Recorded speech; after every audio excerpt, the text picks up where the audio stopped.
car in that we haven't seen for a lot of years.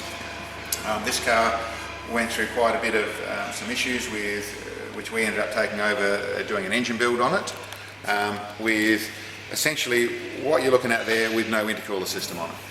Now this is a long time ago, I haven't looked at the records, but 8 or 10 years ago that we actually did the work on this car, and with just an S trim on a built 355 with the 4-barrel manifold.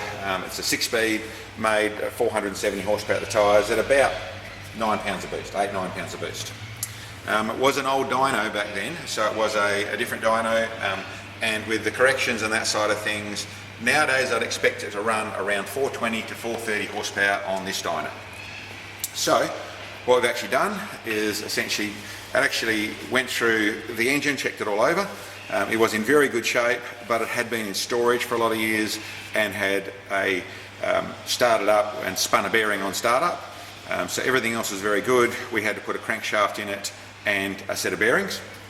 So we just put a similar quality crankshaft in it, set of bearings, put it all back together, balance the crankshaft obviously to the combination, and then put it all back together as it was. Worked very nicely, but we've also gone through and then done this custom intercooler system. So essentially, being this sort of manifold, we could make it a bit different, where we essentially wanted to go to suit this. We've left the orientation of the top plenum in the same place, and we've used a Vortech charge cooler, which I've essentially got the end plates for and welded all up. That runs just simply in there, so the airflow is fairly straightforward into the plenum. We've had to put an extra unloader valve in it. Because of essentially making sense of the space under here, we put a reservoir up here. It runs a water pump, and down, which you can't see in behind there, is a heat exchanger or the front radiator for the intercooled system. And as you saw over in the graph here, it made good power. Realistically, in the numbers we saw, it's only about just under a 40 horsepower increase from the old dyno to the new dyno.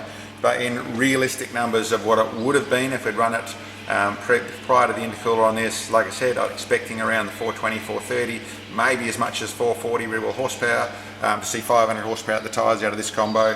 It's only running, if you look over the graph on the side here, it's only actually at the 9 pounds a boost, or 9.3 pounds a boost, so good horsepower, not pushing too hard, and should go really well.